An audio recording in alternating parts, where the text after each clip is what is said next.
Try this again. Now, God is activity. For Aristotle and ancient Greek philosophy, God is the first cause of the universe. Aristotle calls God the prime mover. In modern thought, every person is the first cause of the universe. For Aristotle, God did not create the universe, but just set it in motion. It was Christianity, starting with Genesis, that said God created the universe. But people in the Western civilizations have forgotten that God creates out of nothing. They've also forgotten that eternal vigilance is the price of liberty. And actually, the universe is God, the first cause of itself. But for all practical purposes, we are one and all first causes, self-legislators, self-creators, and absolute centers of origination. Since most creation is recreation, we should enjoy more recreation.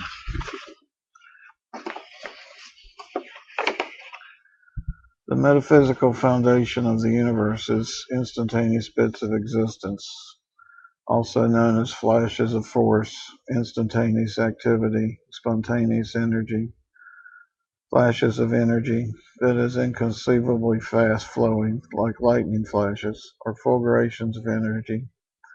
Atomic activity creates molecular activity, which has, by organic activity, created cellular activity. Cellular activity has formed organ cells, which have formed organ systems of activity, which have evolved into human activity.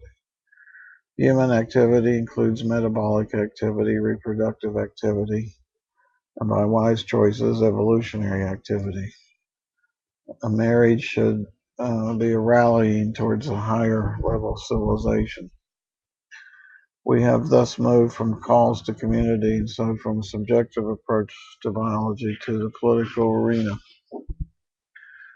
Going back a minute, all that exists is a hierarchy of activities.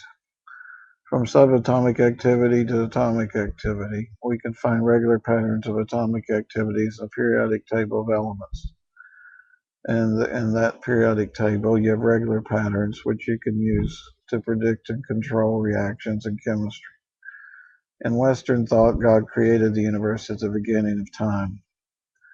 Everything that exists in time and space.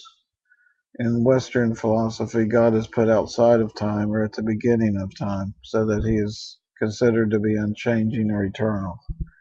But everything that exists is particular, and God, if he exists, is also particular, and so he must exist in time and space.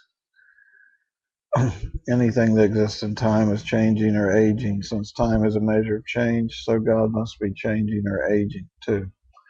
Obviously, we are aging and we are part of the universe, so we are part of the changing universe, which is God. The universe is like a tree, and we are like leaves on the trees. The universe is God, and we are part of it. All that exists is a process in the present moment, and we are all part of this here and now.